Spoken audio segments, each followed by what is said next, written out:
அன்பார்ந்த பெரியோர்களே, தாய்மார்களே, இந்த அற்புதமான நமோ கல்வி மற்றும் தொண்டு அறக்கட்டளை அதன் சார்பாக நடைபெறக்கூடிய இந்திய கனவுகள் 2047 தலைப்பை பாருங்க, எவ்வளவு அற்புதமா வச்சிருக்கிறாங்க. அரசியல் நாம் யாரும் பேச போவது கிடையாது. அரசியலை தாண்டி ஒரு அற்புதமான மனிதருடைய 75வது பிறந்தநாள் விழாவை ஒரு சாட்சியாக வைத்து இதுவரைக்கும் என்ன நடந்திருக்கு, அடுத்த 22 ஆண்டுகள் என்ன நடத்தப்பட வேண்டும் என்பதை பேசுவதற்காக இந்த அரங்கத்திற்கு வந்திருக்கக்கூடிய நான் பெரிதும் மதிக்கக்கூடிய ஒரு கான்ஸ்டன்ட் அப்டேஷன். ஒரு மனிதன் ஒரு துறையில் இருக்கும் பொழுது தன்னை தொடர்ந்து அப்டேட் பண்ணிக்கிட்டே இருக்கணுங்க ஐயா. ஏன்னா இன்னைக்கு ஆப்பிள் ஃபோனை நீங்கள் எடுத்தீங்கன்னா கூட 2 மாதத்துக்கு ஒரு சாஃப்ட்வேர் அப்டேட் கொடுக்குறாங்க. அவ்வளோ லைவாக வச்சுக்கணும். அந்த அளவுக்கு தன்னுடைய பத்திரிகை துறையில் லைவாக தொடர்ந்து தன்னை அப்டேட் பண்ணிக்கிட்டு எல்லா தரப்பட்ட மனிதர்களுக்கும் கூட ஒரு பிடித்த ஒரு பத்திரிகை துறையில் இருக்கக்கூடிய நல்ல மனிதராக இருக்கக்கூடிய திரு ரங்கராஜ் பாண்டே அவர்கள் இந்த விழாவிற்கு அழைப்பே இல்லாமல் வந்திருக்கிறாங்க. எவ்வளவு பெரிய மனது வேண்டும். அவரை இந்த நேரத்தில் நான் வாழ்த்தி வணங்கி, நமோ கல்வி மற்றும் தொண்டு அறக்கட்டளையினுடைய நிறுவனர், நிர்வாக அரங்காவலர் அன்பு சகோதரர் வினோஜ் பி செல்வம் அவர்கள், குறிப்பாக இந்த மயிலாப்பூர் பகுதியில் அரசியலை தாண்டி மக்களுக்கு ஒரு சேவையாக ஒன்று தன்னோடு இருக்கக்கூடியவர்களை இந்த அறக்கட்டளை எடுத்துச் செல்ல வேண்டும் என்கின்ற பெரிய கனவோடு பாடுபட்டு கொண்டிருக்கின்றார்.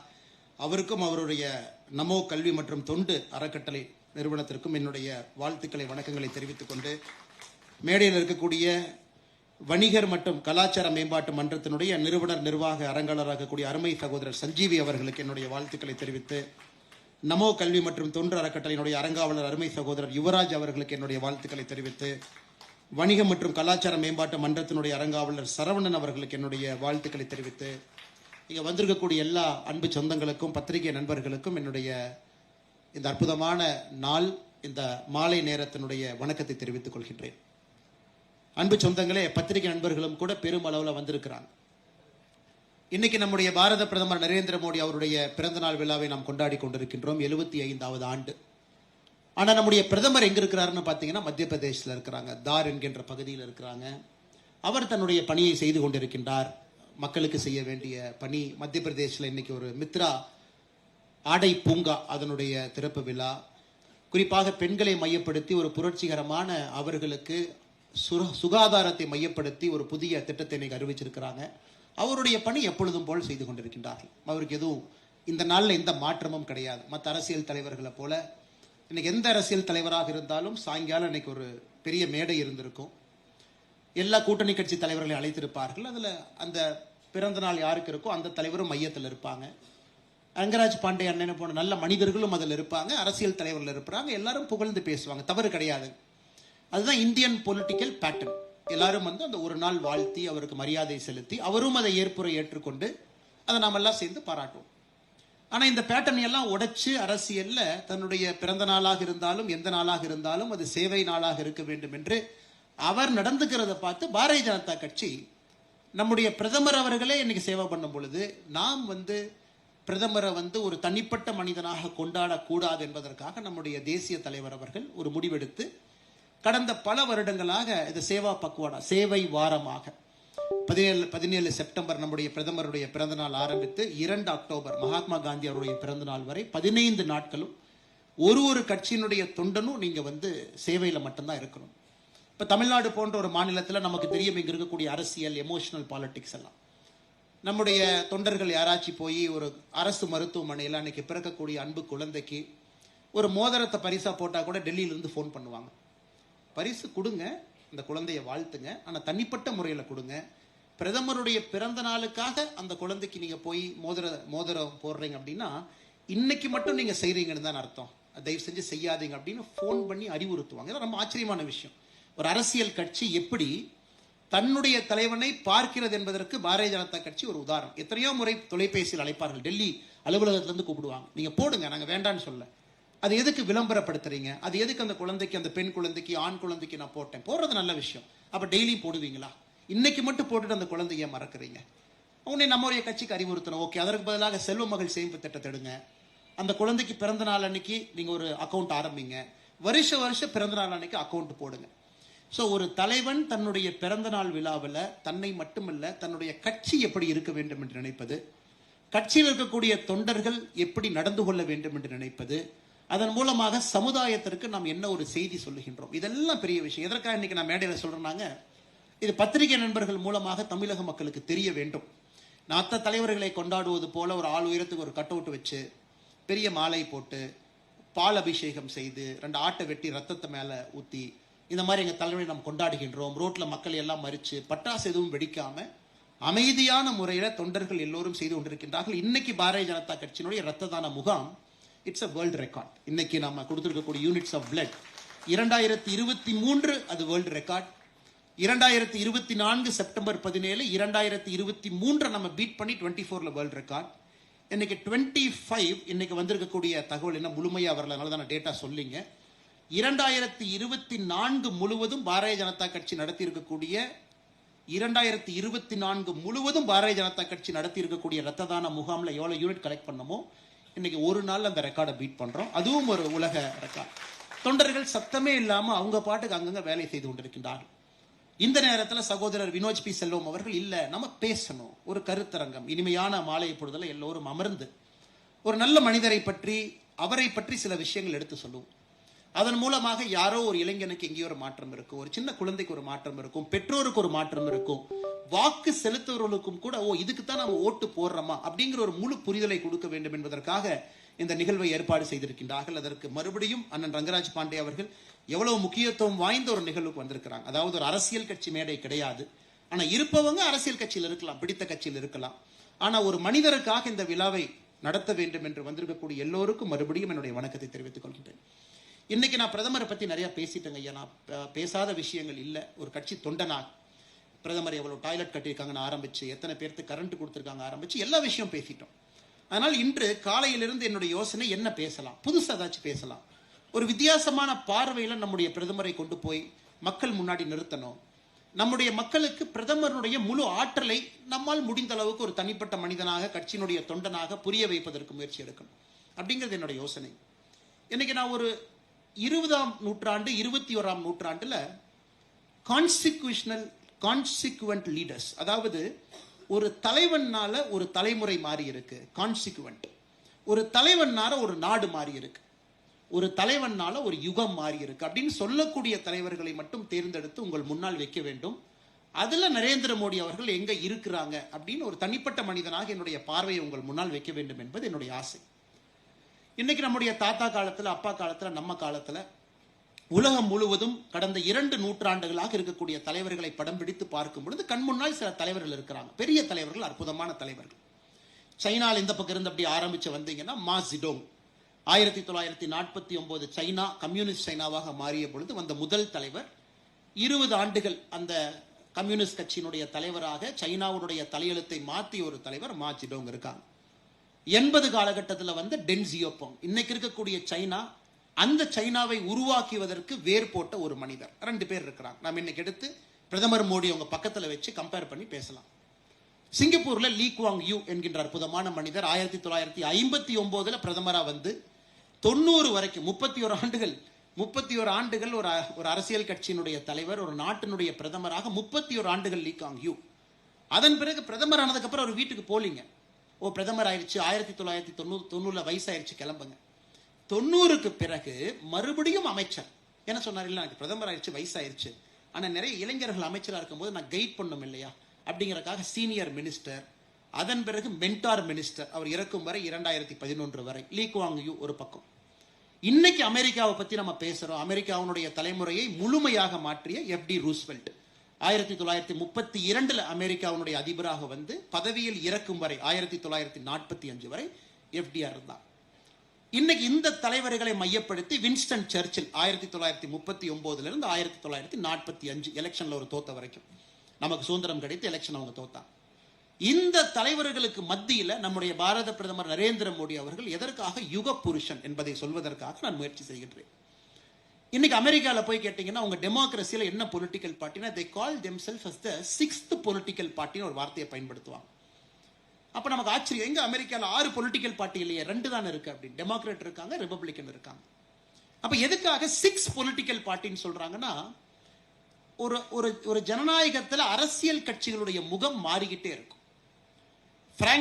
எஃப்டி ரூஸ்வெல்ட் அவங்க எலெக்ஷன் 1932 ஜெயிக்கும் பொழுது அந்த எலெக்ஷன்ல பாத்தீங்கன்னா 6 ஸ்டேட்டை தவிர 44 ஸ்டேட் அவர் ஜெயிச்சிட்டார். 6 ஸ்டேட் மட்டும் தான் ஹெர்பர்ட் ஹூவர் ஜெயிச்சார். அப்ப என்ன சொன்னாங்கன்னா, it is a very important election. ஏன்னா டெமோக்ராட் ரிபப்ளிக்கனோட பேஸே மாத்திட்டு போயிட்டார். யார் இத்தனை காலமா டெமோக்ராட்டுக்கு ஓட்டு போட்டாங்களோ, ரிபப்ளிக்கனுக்கு ஓட்டு போட்டாங்களோ, எல்லாரும் மாறி ஓட்டு போட்டாங்க. அப்ப அது 5th political change, 5th political party. அதன் பிறகு 1960 காலகட்டத்திலிருந்து அமெரிக்காவில் 6th பொலிட்டிக்கல் பார்ட்டி, மறுபடியும் டெமோக்ராட் ரிபப்ளிக்கனும் மாறிடுச்சு. டொனால்ட் ட்ரம்ப் வந்ததுக்கு அப்புறம் மறுபடியும் ரிபப்ளிக்கனுடைய பேஸை மாத்திட்டார். ஸோ ஒரு 30 ஆண்டுகள் 40 ஆண்டுகளுக்கு ஒரு முறை ஒரு நாட்டினுடைய அரசியல் தளம் மாறிவிடும். ஏன்னா அந்த தலைவன் அந்த அரசியலை மாத்திட்டு போயிடுவான். அது வரைக்கும் ஓட்டு போட்டவங்க ஒரு மாதிரி இருப்பாங்க, அதன் பிறகு ஓட்டு போடுறவங்க வேற மாதிரி இருப்பாங்க, அரசியல் மாறிடும். அதற்கு சில இந்தியாவில் ஏன் காங்கிரஸ் கட்சி ஜெயிக்க முடியல? பொலிட்டிக்கல் பேஸ் மாறிடுச்சு, அரசியல் தன்மை மாறிவிட்டது. சுதந்திரத்தின் பொழுது காங்கிரஸ் வாஸ் கான்ஃபெடரேட், யாராக இருந்தாலும் எல்லாம் சேர்த்து வச்சுக்கிட்டாங்க. எனக்கு சோசியலிசம் வேணும், சரி நீ உட்காரு. எனக்கு கேபிட்டலிசம் வேணும், நீ உட்காரு. எனக்கு 2 வேண்டாங்க, மெர்கன்டைல்ஸ் வேணும், நீ உட்காருப்பா. ஸோ காங்கிரஸ் ஒரு கான்ஃபெடரேஷனாக இருக்கும் பொழுது ஜெயிச்சாங்க. அதுல ஜனசங்கம் வந்துச்சு, வேற வேற கட்சி. இன்னைக்கு மோடி அவர்களுடைய இந்தியாவில் அரசியல் பேஸ் தளம் மாறிடுச்சு. இன்னைக்கு பீகார்ல என்னதான் சார் என்னதான் அவங்க தொண்டைகளையே கத்தினாலும் கூட நீங்க ரிசல்ட் வந்த பிறகு பாத்தீங்கன்னா, போன தேர்தலில் நம்ம ஜேடியு பிஜேபி சேர்ந்து எவ்வளவு ஓட்டு நம்ம வாங்கினோமோ அதை விட இன்னும் அதிகமான எம்எல்ஏக்களை பெற்று ஆட்சிக்கு வரும். இது நான் பாரதிய ஜனதா கட்சியை நம்பக்கூடிய, மோடி அவர்களை நேசிக்கக்கூடிய மனிதர்கள் இருக்கிறாங்க சொல்லுங்க. ஏன்னா பொலிட்டிக்கல் பேஸ் ஹஸ் சேஞ்ச்ட். அதே போல அசாம், வெஸ்ட் பெங்கால், அடுத்து வரக்கூடிய தேர்தலும் பார்த்தீங்கன்னா இன்னும் ஒரு படி மேல போகும். ஏன்னா மோடியினுடைய single biggest contribution to Indian democracy பார்த்தீங்கன்னா, பிஜேபியினுடைய கேரக்டரை முழுமையாக மாற்றிய ஒரு மனிதன். ஸோ மோடி அவர்கள் 2014க்கு வருவதற்கு முன்பு இந்த கட்சியில் நாங்கள் எல்லோரும் தொண்டர்கள் தான், எல்லோரும் பெரிய தலைவர்கள், அவங்கவுங்க காலகட்டத்தில் உயிரை கொடுத்து பாடுபட்டாங்க. ஆனால் பிஜேபி கட்சி என்ன சொன்னாங்கன்னா, ஃபார் ரைட் பார்ட்டி, ரொம்ப ரைட்ல இருக்கக்கூடிய ஒரு கட்சி, சித்தாந்தம் எக்ஸ்ட்ரீமா இருக்கும் அப்படின்னு சொல்லுவாங்க. பிஜேபியை உருவாக்குனவங்க, ஓட்டு போட்டவங்க யாருன்னா ஷாப்கீப்பர்ஸ், ட்ரேடர்ஸ் அண்ட் மெர்கன்டைல்ஸ் அப்படின்னு சொல்லி ஆங்கில நாளேடுகள்னு சொல்லுவாங்க. ஷாப்கீப்பர், மெர்கன்டைல்ஸ் அண்ட் ட்ரேடர்ஸ் 3 பேர் தான் உங்களுக்கு வணிகர்கள் தான், அது வணிகர்களுக்கான கட்சி.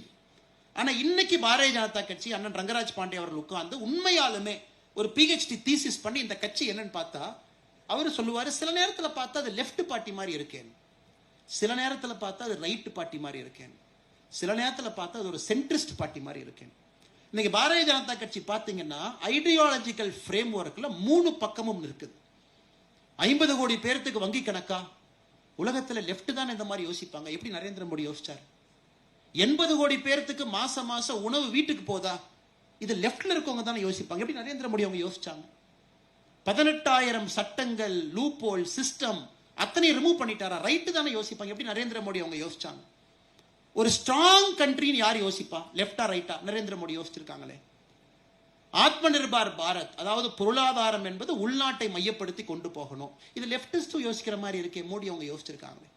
இன்னைக்கு மோடி அவர்களுடைய மிகப்பெரிய சாதனை என்பது பொலிட்டிக்கல் பேஸ முழுமையாக மாற்றி வேற எந்த அரசியல் கட்சிக்கும் என்ன பண்றதுன்னு பிடிபடாம முழித்து கொண்டிருக்கின்றார்கள். யாரு ஓட்டர், யாரு கீ ஓட்டர், நம்ம பேஸ் யார், நமக்காக ஓட்டு போடுறவங்க யார்?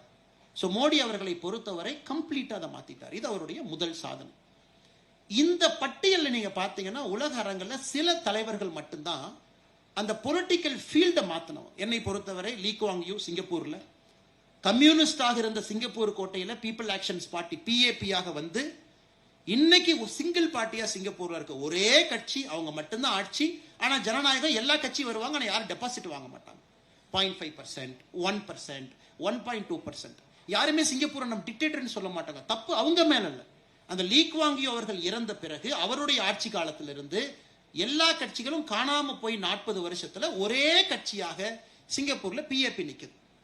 சமீபத்தில் நான் ஒரு வெளிநாட்டில் ஒரு பல்கலைக்கழகத்தில் நல்லா படிக்கக்கூடிய ஒரு பையனை கேட்டேன். தமிழன், சிங்கப்பூர்ல இருக்கிற பையன். ஆக்ஸ்போர்ட்ல ஒரு ஃபேமஸான கோர்ஸ் இருக்கு. இப்போ நீங்க இந்த பிரிட்டிஷ் பிரைம் மினிஸ்டர்ஸ் பார்த்தீங்கன்னா கடைசி ஒரு 19 பேர்ல 13 பேர் அந்த கோர்ஸ் தான் படிச்சிருக்கிறாங்க. பிலாசபி, பாலிடிக்ஸ் அண்ட் எக்கனாமிக்ஸ், PPE-ன்னு ஒரு கோர்ஸ். வின்ஸ்டன் சர்ச்சில் இருந்து அதான் படிப்பாங்க. அதை படிச்சா பிரிட்டிஷ் பொலிட்டிக்கல் சிஸ்டத்துக்குள்ள என்டர் ஆயிருவாங்க. இந்த பையன் PPE படிக்கிற பையன். அட்மிஷனே ரொம்ப கஷ்டம். நான் கேட்ட, தம்பி உன் ஆசை என்னப்பான்னு? ஆனால் சிங்கப்பூர்ல போய் அரசியல் பண்ணணும். சூப்பர்ப்பா, சிங்கப்பூர்ல எந்த கட்சியில போய் ஜாயின் பண்ண? என்னென்ன ஒரே கட்சி தானே இருக்கு, PAP மட்டும்தான் இருக்கு, அங்கே தான் போய் ஜாயின் பண்ண போறேன். அப்ப பிஜேபியினுடைய அடுத்த சாதனை என்னவாக போகுதுனாங்க, இன்னும் 25 ஆண்டுகள் கழித்து தவறு எங்கள் மீது கிடையாது. ஒரு கட்சி வலிமை இழந்துட்டாங்க, 18% வாக்குக்கு வந்துட்டாங்க, 15க்கு வந்துட்டாங்க, 12க்கு வந்துட்டாங்க. The future is very clear. இந்தியாவை பொறுத்தவரை ஒரு கட்சி மிக பலமாக வளர்ந்து கொண்டிருக்கிறது. அது மோடிஜியினுடைய செகண்ட் பெஸ்ட் கான்ட்ரிபியூஷன். இது நல்லா யோசிச்சு பாருங்க. நிறைய பேர் செஞ்சது கிடையாது. பார்ட்டியினுடைய பேஸ் எக்ஸ்பேண்ட் பண்ணுங்க, ஓட் ஷேர் அதிகப்படுத்தணும், டேலண்ட்டை கொண்டு வந்துகிட்டே இருக்கணும். ஏன் இந்த பையன் பிஏபி ஸ்ட்ராங்கா இருக்குன்னா, ஆக்ஸ்போர்ட்ல படிக்கிற ஒரு பையன் நான் பிஏபியில் போய் ஜாயின் பண்ணணும், சிங்கப்பூர்ல டாக்ஸி டிரைவர் ஓட்டுற ஒரு அண்ணன் நானும் பிஏபிக்கு ஓட்டு போடணும். ஸோ எல்லாரும் ஒரே மாதிரி ஒரு கட்சியை நோக்கி அனைத்து தரப்பட்ட மக்களும் போகும்போது பொலிட்டிக்கல் கேரக்டர் சேஞ்சஸ். இது உருவாக்குறது சாதாரண வேலை இல்லைங்க, மிக மிக கடினமான வேலை. ஒரு பொலிட்டிக்கல் ஃபேஸை மாத்துறது. அது எப்படி ரூஸ்வெல்ட் அவங்க செஞ்சுட்டு போனாங்க. அதுவரை அமெரிக்காவில் பார்த்தீங்கன்னா பிளாக்ஸ் ரிப்பப்ளிகன்ஸ் ஓட்டு போட்டாங்க. 1932 எஃப்டிஆர் ஜெயிச்சு அவங்க அமெரிக்க ஜனாதிபதியாக வந்த பொழுது அப்படியே மாத்தி அவங்க அந்த நியூ டீல், எங்களுக்கு இந்த டிப்ரெஷன்ல இருந்து வெளியே வரணும், பிளாக்ஸ் ஃபர்ஸ்ட் டைம் மாத்தி டெமோக்ராட்ஸ் ஓட்டு போட்டாங்க. அதன் பிறகு அந்த 1932 கொண்டு வந்ததை 1960 லேட் 60s வரை கொண்டு போனாங்க டெமோக்ராட்ஸ். 40 ஆண்டுகள் எஃப்டி ரூஸ்வெல்ட் அவங்க உருவாக்கின பேஸ 40 ஆண்டுகள் கொண்டு போனாங்க. அதனாலதான் FD Roosevelt is a constituent leader. அதனாலதான் Lee Kuan Yew is a constituent leader. இன்னைக்கு நம்ம மோடிஜி அவர்களை பொறுத்தவரை நம்ம புகழ்ந்து பேசுறோம், சூப்பர்னு சொல்றோம், என்ன நாம் சொன்னாலும் கூட 50 ஆண்டுகள் கழித்து நாம் திரும்பி பார்க்கும் பொழுது, இன்னைக்கு நம்ம எப்பவுமே பக்கத்துல இருந்து பார்க்கும் பொழுதுங்க நிறைய குற்றங்கள் குறைகள் சொல்லலாம். டிக்டேட்டர் இது அது நம்ம கொஞ்சம் கொஞ்சமா அட்ரஸ் பண்ணலாம். அண்ணா ரங்கராஜ் பாண்டே அவங்க சொன்னாங்க. இன்னைக்கு மோடிஜி அவங்களுடைய சிங்கிள் பிகெஸ்ட் கான்ட்ரிபியூஷன் மற்ற கட்சிகளுடைய ஜனநாயகத்தையும் மாத்திட்டு போயிட்டார். இன்னைக்கு மற்ற ஒரு கட்சி ஒரு டைனாஸ்டை ப்ரொமோட் பண்றனா பதில் சொல்றாங்க. முதல்ல டேக்கன் ஃபார் கிராண்டட். இன்னைக்கு முழுமையாக இந்தியாவில் டைனாஸ்டிக் பாலிடிக்ஸ் அழிஞ்சிருச்சுன்னு அர்த்தம் கிடையாதுங்க, இருக்கு. ஆனா மற்ற கட்சிக்கு ஒரு டைனாஸ்டை கொண்டு வரும்போது பதில் சொல்றாங்க. ஐயோ மோடிஜி பாருங்க செல்ஃப் மேட் மேன், அண்ணன் சிபி ராதாகிருஷ்ணன் அவங்க பாருங்க செல்ஃப் மேட் மேன் அங்க இருக்கிறாங்க, அண்ணன் நிதின் கட்கரி அவங்கள பாருங்க, அண்ணன் அமித்ஷாஜி அவங்கள பாருங்க, எல்லாத்தையும் பாருங்க தனி மனிதர்களாக குடும்பத்திலிருந்து வந்தாங்க, சாதாரண குடும்பம். இன்னைக்கு மற்ற அரசியல் கட்சிகள் கேள்வி கேட்காமையே டிஃபெண்ட் பண்ற அளவுக்கு அவங்க இருக்கிறாங்க.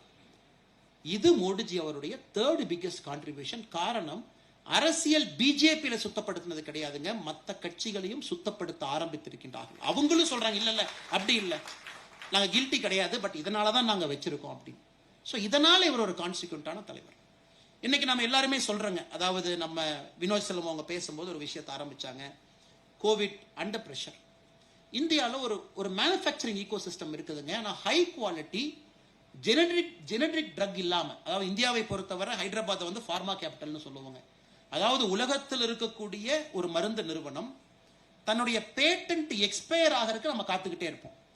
அந்த பேட்டன்ட் எக்ஸ்பயர் ஆகிறதுக்கு ஒரு 2 வருஷம் முன்னாடி ஹைதராபாத்ல ஒரு ஃபார்மா நிறுவனம் தன்னை ஆக்டிவேட் பண்ணிக்குவாங்க. ஓகே எக்ஸ்பயர் ஆக போகுது, அது எக்ஸ்பயர் ஆனதுக்கு அப்புறம் அது ஃப்ரீ மார்க்கெட் வந்துடும்.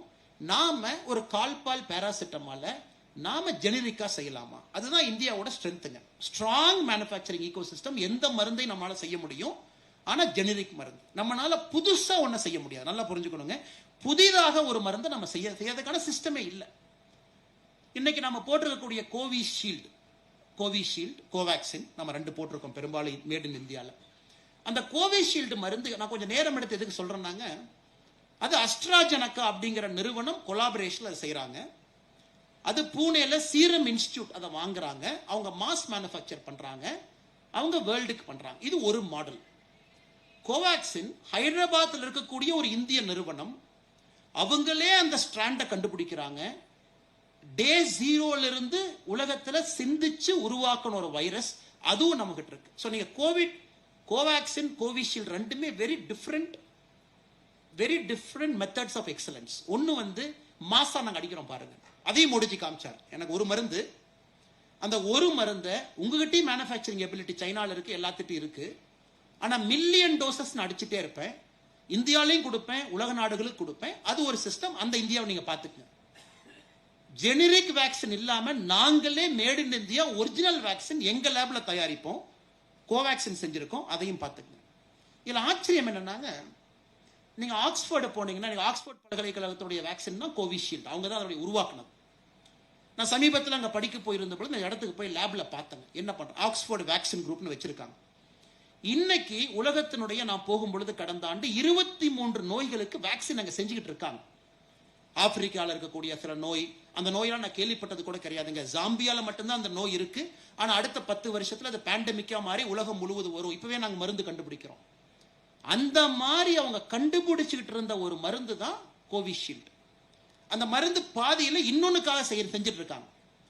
ஸோ சைனால உஹான் லேப்ல வந்த உடனே WHO என்ன சொல்றாங்க, ஸ்ட்ரெயினை வெளியே கொடு, எல்லா நாட்டுகளுக்கும் நீ ஸ்ட்ரெயினை கொடு, நாங்க அதுக்கு மருந்து கண்டுபிடிக்கணும்.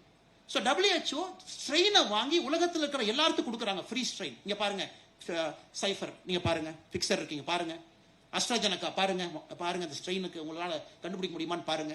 ஜெர்மன்ல நீங்க பாருங்க, ஆக்ஸ்போர்ட் யூனிவர்சிட்டி நீங்களே செஞ்சுட்டு இருக்கீங்களே பாருங்க. அப்ப வேற ஏதோ மருந்து செஞ்சு கொண்டிருந்த கூடிய ஆக்ஸ்போர்ட் பல்கலைக்கழகம் இந்த ஸ்ட்ரெயினை பார்த்துட்டு பாதியில வண்டியை திருப்புறாங்க. வண்டியை திருப்பும் பொழுது 70% இன்னொரு நோய்க்காக கண்டுபிடிச்ச அதே மருந்த மாலிகுலரை மாத்தி கோவிஷீல்டுக்கு வருது. உடனே ஆக்ஸ்போர்ட் என்ன சொல்றாங்க, அஸ்ட்ராஜெனகாட்ட போறாங்க. இங்க பாருங்க, நான் ஒரு பல்கலைக்கழகம் தான், எங்க ரிசர்ச்சர் பசங்க தான் இருக்காங்க, நாங்க கண்டுபிடிச்சிட்டோம். ஆனா இதை ட்ரையல் பண்றதுக்கு எங்களுக்கு 4 பில்லியன் வேணும், அஸ்ட்ராஜெனகா நீங்க வாங்க. அவங்க ஆக்ஸ்போர்டோட சேர்ந்து பிரேசில் 4 இடத்துல ட்ரையல் பண்றாங்க. ட்ரையலும் பண்ணி முடிச்சாச்சு. இப்ப மாஸ் மேனுஃபேக்சரிங் அடிக்கணும். அப்ப சீரம் இன்ஸ்டிடியூட் அப்ரோச் பண்றாங்க, அவங்க கவர்மெண்ட் வர்றாங்க, மோடிக்கு சொல்றாங்க நோ ப்ராப்ளம். நம்ம இதை நல்லா புரிஞ்சுக்கணும். உங்ககிட்ட இன்னைக்கு மாஸ் மேனுஃபேக்சரிங் பண்றதுக்கு நீங்க எக்ஸ்ல இருக்கீங்க அப்படின்னா அது 10x பண்ணுங்க. மிச்சம் 9xக்கு நாங்க கேள்வி கேட்காம கவர்மெண்ட் ஆஃப் இந்தியா உங்களுக்கு பணம் கொடுக்கும். பில்டிங் இப்பவே கட்ட ஆரம்பிங்க, மிஷினரி இம்போர்ட் பண்ணுங்க, இப்பவே செய்ய ஆரம்பிங்க, அஸ்ட்ராஜெனகாட்ட பேசுங்க, அப்படியே வாங்க ஆரம்பிங்க. சோ ஒரு மனிதன் நாட்டினுடைய தலைவனாக இருக்கிறவங்க கிரைசிஸ்ல எப்படி யோசிக்கிறாங்க பாருங்க. பேனிக் கிரைசிஸ்ங்கிறது நம்மளை பேனிக் பண்ணிடுங்க. ஒரு கிரைசிஸ்ல நம்ம சின்ன ஒரு கடை வச்சிருக்கோம், நம்ம சின்ன ஒரு நிறுவனம் நடத்துறோம், நம்ம ஒரு டீச்சரா இருக்கோம், அரசியல்வாதியா இருக்கோம், கிரைசிஸ் வந்து நம்மளை பேரலைஸ் பண்ணிடும். அப்படியே பிபி எல்லாம் 160க்கு போயிடும், நம்மளால சிந்திக்க முடியாது. சில யுக புருஷன் மட்டும்தாங்க கிரைசிஸ் ஆப்பர்ச்சுனிட்டியா மாத்துறதை சிந்திப்பாங்க. இது எப்படின்னாங்க, ஒரு கிரிக்கெட் மேட்சுக்குள்ள நீங்க போகும்பொழுது 24-5 நம்ம டீம் இருக்கு. 24-5 உள்ள போகும் பொழுது இன்னும் 5 விக்கெட் தான் இருக்கு. அடுத்த பால 6 அடிச்சு பவுலரை நிலைகுலைய வச்சுட்டா எப்படி விக்கெட் எடுப்பான் அப்படின்னு யோசிக்கிறது தான் மோடி அவர்கள் கோவிட் சமயத்தில் யோசிச்சது. அந்த பேனிக்கி மோட்ல பேரலைஸ் ஆகாம ஃபைன், இந்த மாடலை நீங்க அடிச்சு பிரிங்க. பூனேல நீங்க கோவேக்சின் ஆந்திரால இருக்கிறீங்க, நீங்க அடிச்சு பிரிங்க, புதுசா கண்டுபிடிங்க. ஸோ இது மோடிஜியோடைய கான்ட்ரிபியூஷன். அதாவது கிரைசிஸ் மூமெண்ட்ல எல்லாம் நீங்க யோசிச்சீங்கன்னா அதில் ஒரு வழியை கண்டுபிடிப்பது மட்டுமல்ல, இந்தியாவை வேர்ல்டு லீடராக மாற்றுவதற்கு அவர் எடுக்கக்கூடிய முயற்சி. கிரைசிஸ்குள்ள ஒரு மாதிரி நம்ம போவோம், ஆனா கிரைசிஸ்ல இருந்து வெளியே வரக்கூடிய இந்தியா பாத்தீங்கன்னா ஒரு மிக வித்தியாசமான நாடாக 2014 இருந்து யோசிச்சு பாருங்க. யூபி எலெக்ஷன் போறதுக்கு 3 மாசத்துக்கு முன்னாடி யாராவது நீங்க யோசிச்சு பாருங்க டிமானிட்டைசேஷன் கொண்டு வருவாங்களா? யூபி எலெக்ஷனுக்கு 3 மாசம். 2017 இந்தியாவிற்கு மிக முக்கியமான தேர்தல், பாரதிய ஜனதா கட்சிக்கு முக்கியமான தேர்தல். 3 மாதத்திற்கு முன்பு டிமானிட்டைசேஷன் சொன்னே முதல் 1 மாசம் முழுசும் நம்ம மீடியா நண்பர்கள் சும்மா இல்லை. ஒரு அம்மா பாவம், அவங்களே கீழே போய் நிற்பாங்க. அம்மா நீங்க டயர்டா இருக்கீங்களா, எவ்வளவு நேரம் நிக்கிறீங்க, டயர்டா இருக்கிற மாதிரி இருக்கேன் நீங்க, இல்லப்பா நல்லா தான் பாருங்க, இல்லம்மா தண்ணி குடிக்கிறீங்களா, தண்ணி. அப்புறம் ஒரு போட்டோ இருப்பா, ஆங்கிள் போட்டோ எடு, சைட்ல இருந்து எடு, அம்மா பாருங்க மோடிஜி வந்து டிமானிட்டைசேஷன் பண்ணி எவ்வளவு நேரம் கால் கடுக்க 8 மணி நேரம் நிக்கிறாங்க பாருங்க. பேனிக்க கிளப்பி அதுல ஒரு பிரச்சனையை அதான் 1 மாசம் ஃபுல்லா அந்த விஷுவல். அதை ஏன்னா அந்த கன்சர்வேட்டிவ் மீடியா உடைக்கணும். இது எஃப்டி ரூஸ்வெல்ட் அவங்க வரும்பொழுது இதே பிரச்சனை. டே ஹி டுக் சார்ஜ் 1933 பிப்ரவரியில சார்ஜ் எடுக்கும் பொழுது, மார்ச்ல சார்ஜ் எடுக்கும் பொழுது அமெரிக்கன் பேங்க் 48 மாநிலத்துல பணம் கிடையாது, வங்கி இல்லைங்க, ஏன்னா டிப்ரெஷன்ல இருக்காங்க, எல்லாம் பணத்தை உருவிட்டாங்க, பேங்க் ரன். 2வது நாள் எஃப்டிஆர் ரூஸ்வெல்ட் போட்ட கையெழுத்து, 4 நாள் அமெரிக்கால பேங்க் ஹாலிடே. 4 நாள் யாரும் பேங்க் போக கூடாது, பேங்க்குக்கு 4 நாள் ஹாலிடே. ஃபர்ஸ்ட் எம்ப்ளாயி எல்லாம் பேனிக் ஆகாதீங்க, எல்லாம் தண்ணி குடிச்சிட்டு பேங்க்ல உட்காரு, நான் உங்களுக்கு $2 பில்லியன் பணத்தை அனுப்புறேன், அது ஃபர்ஸ்ட் கரன்சி செஸ்ட்ல வைங்க. ஏன்னா மக்கள் வந்துகிட்டே இருந்தா எப்படி யோசிப்பீங்க, 4 நாள் பிரேக் எடுத்துங்க, சரி பண்ணிக்கலாம். அது எஃப்டிஆருடைய 2வது நாள்ல போட்ட கையெழுத்து. பேனிக் ஆகாதீங்க, நான் தலைவனா இருக்கேன், நான் பாத்துக்கிறேன், $2 பில்லியன் பணத்தை அனுப்புறேன், பொறுமையா. நீங்க இந்த கிரேட் லீடர்ஸ் பாத்தீங்கன்னா அந்த பேரலல்ஸ் அப்படியே இருக்குங்க. பெரிய யுக புருஷர்கள், அந்த நாட்டினுடைய ஆர்பிட்ட தலையெழுத்த மாத்திரவங்களை உன்னிப்பா ஸ்டடி பண்ணீங்கன்னா அந்த பேரலல்ஸ் அப்படியே இருக்கும். லீ குவாங் யூ 1959 பிரதமர் யாருக்காங்க, சிங்கப்பூர் ஸ்டேட்டுக்கு. Singapore is not a country. 1963 வரை மலேசியா பெடரேஷன்ல தமிழ்நாடு மாதிரி சிங்கப்பூர் ஒரு மாநிலம், 4 ஆண்டுகள் பிரதமர். 63 இருந்து 65 வரைக்கும் பஞ்சாயத்து பண்ணிட்டு இருக்காங்க. மலேசியாவில் இருக்கலாமா வேண்டாமா, தனிநாடா போலாமா வேண்டாமா. மலேசியாவே கழுத்தை பிடிச்சி சிங்கப்பூர் தள்ளுறாங்க, போய் தொலைங்க, உங்களுக்கு எங்களுக்கு வேண்டாம். அப்ப 63 to 65 லீ குவாங் யூ பாருங்க, சிங்கப்பூர் ஃபெடரேஷனுடைய பிரைம் மினிஸ்டர். 65 இதெல்லாம் ஒரு நாள் மாறுது. அடுத்த நாள் காலையில Singapore is an independent country, Singapore நாட்டினுடைய பிரதமர். சோ ஏன் யுக புருஷன் நம்ம சொல்றாங்க, அவங்க கடந்து வந்த பாதைகள், எடுத்த முடிவுகள். அன்னைக்கு நீங்க 1975 போனீங்கன்னா லீ குவாங் யூவை பத்தி இன்னைக்கு சிங்கப்பூர் பேப்பர் எடுத்து பார்த்தா உலகத்திலேயே இவரை மாதிரி மோசமான டிக்டேட்டர் கிடையாதுன்னு பேப்பர் எழுதியிருப்பான். எப்படினாங்க, அவர் ரூல் போட்டார். என்னங்க அந்த ஊர்ல எப்படி மக்கள் இருக்கீங்க, நீ தமிழ், நீங்க மலாய், நீங்க ஹன்ஸ் சைனீஸ், யாருக்குமே சிங்கப்பூருங்கிற கேரக்டர் இல்லையே, எல்லாம் 10 ஊர்ல இருந்து 10 பேர் உட்கார்ந்துருக்கீங்க, எப்படி இதை நான் நாடா மாத்துவேனார். அதுக்கு ஒரு கண்டிஷன் போட்டார். ஓகே, நாங்க உங்களுக்கு அபார்ட்மெண்ட் கட்டி கொடுப்போம் சிங்கப்பூர்ல. அபார்ட்மெண்ட்ல எந்த வீட்டுல யாரு தங்கணும் நான் தான் முடிவு பண்ணுவேன்னார் லீ குவாங் யூ. எல்லாரும் கட்சி என்னையாது வீடு கட்டி கொடுத்துட்டு போ, அது என் பணத்துல தானே வீடு கட்டுற. ஓகே, அவர் சொன்னாரு, இந்த வீடு 1 தமிழ்காரன் நீ தங்கிக்க, வீடு நம்பர் 2 மலேசியாக்காரன் நீ தங்கிக்க, வீடு நம்பர் 3 சைனீஸ்காரன் நீ தங்கிக்க. சோ எந்த ஃப்ளோர்லயும் பாத்தீங்கன்னா அந்த இனத்தை சார்ந்தவங்க ஒருத்தருக்கு மேல இருக்க முடியாது. அப்ப எல்லாரும் யோசிச்சாங்க, என்னடா அது, நான் தமிழ்ல பேசிட்டு இருக்கேன், ஹான்ஸ் சைனீஸ் அவங்க, மலாய் அவங்க. அப்ப லீ குவாங் யூ சொன்னால இங்கிலீஷ்ல பேசு, இங்கிலீஷ் தான் நம்முடைய லாங்குவேஜ், எல்லாம் இங்கிலீஷ்ல பேசு. சோ இந்த மாதிரி 1970 80 காலகட்டத்தில் தான் சிங்கப்பூர் உருவாக்குனாருங்க. இந்த மாதிரி everything by harsh. Public smoking first, smoke பண்ணாதீங்க. Second fine. Third public beating, குச்சி வச்சு அடிப்பாங்க போலீஸ்காரன். சிங்கப்பூருடைய 1970 80 காலகட்டம். இன்னைக்கு இந்தியால தைரியமா சில பேர் மோடிஜியை டிக்டேட்டருங்கிறாங்க, லீ குவாங் யூ ஸ்டேட்ஸ்மேனுங்கிறாங்க. பாருங்க எப்படி அந்த காலமும் சூழ்நிலையும் அந்த அரசியல் தன்மையும் 50 ஆண்டுகள் கழித்து திருப்பி பார்க்கும் பொழுது இந்த மனுஷன் ஆபரேஷன் சிந்தூர் நல்லா நீங்க மோடிஜியை ட்ராக் பண்ணி பாருங்க. It is not a single man who made a decision. Cabinet committee on security daily சாயந்தரம் அந்த போட்டோவை நம்ம பார்ப்போம். நிர்மலா சீதாராமன் அவர்கள், அமித்ஷாஜி அவங்க, ராஜ்நாத் சிங் அவங்க, ஜெய்சங்கர் அவங்க, சிசிஎஸ்ல இருக்கக்கூடிய 5 தலைவர்கள் உட்கார்ந்து பேசுவாங்க. அந்த சிசிஎஸ் முடிஞ்சு அரை மணி நேரம் பிஎம் பாத்தீங்கன்னா அடுத்த போட்டோ வரும். முப்படை தளபதிகளை கூப்பிட்டு பேசிட்டு இருப்பார், அவங்க எல்லாம் உட்கார்ந்து பேசிட்டு இருப்பாங்க. எல்லாமே தினமும் இந்த போட்டோ பிரைம் மினிஸ்டர் போட வேண்டிய அவசியம் இல்லை. நாட்டு மக்களுக்கு ஏன் போடுறாருன்னா, பயப்படாதீங்க, எனக்கு கன் பத்தி எல்லாம் தெரியாது, எனக்கு எந்த மிசைல் நம்பர்லாம் எனக்கு தெரியாது, எனக்கு எந்த ரக வெப்பனை யூஸ் பண்ணணும்னு எனக்கு தெரியாது, தெரிஞ்சவங்களோட நான் பேசிக்கிட்டே இருக்கேன், நீங்க கவலைப்படாதீங்க மெசேஜ் நம்ம கொடுக்குறோம். இதை விட அதனாலதான் நம்ம இந்த தலைவர்களை பொறுத்தவரை 2 வகையாக பிரிப்போம். Peace time leaders, war time leaders. War டைம்ல ஜெயிச்சவங்க பீஸ் டைம்ல தோப்பாங்க. Winston Churchill classic example. War டைம்ல ஜெயிச்சிட்டார், அதுக்கப்புறம் நடந்த தேர்தலில் தோத்தாச்சு. ஏன்னா மக்கள் ஏத்துக்கல. வார் டைம்ல ரொம்ப கொடுமைப்படுத்திட்டியா, நீ ரேஷனே கொடுக்கல, சைரன் அடிச்சா வீட்டுக்குள்ள போய் ஒளிஞ்சுக்கணும் ரொம்ப பண்ண நீ. ஸோ எக்ஸ்ட்ரீம் மெஷர்ஸ்ல வின்ஸ்டன் சர்ச்சில் எடுத்தார், ஏன்னா லண்டனை காப்பாற்றணும். ஆனா வார் டைம்லயும் ஜெயிச்சு பீஸ் டைம்லயும் ஜெயிச்ச ஒரு தலைவர் இஸ் a கான்ஸ்டிடியூயன்ட் தலைவர். அது மோடி அவங்களை பாரு. அதனாலதான் அந்த ஒரு நாள் போட்டோ நமக்கு நம்பிக்கை கொடுப்பதற்காக இந்த கேபினெட்ல இருக்கிற 5 பெஸ்ட் மைண்ட்ஸை கூப்பிட்டு நான் பேசினேன். பாருங்க, 6 மணி போட்டோ, 7 மணிக்கு ஆர்மி சீஃப்ல அவங்க பிரீஃப் பண்ணாங்க. சேட்டலைட் பிக்சர்ஸ் இருக்கு, இன்டெலிஜென்ஸ் இருக்கு, அவங்க சொல்றாங்க, அதுவும் கேட்டேன் பாருங்க. அதன் பிறகு எதிர்கட்சி நண்பர்கள் அவங்க எல்லாம் கூப்பிடுறாங்க. சரி, நீ பல நேரம் திட்டிட்டு இருந்தாலும் பரவாயில்ல, நல்ல யோசனை இருந்தா நீங்களும் சொல்லுங்க, நீங்க சொல்றதையும் கேட்கிறேன்.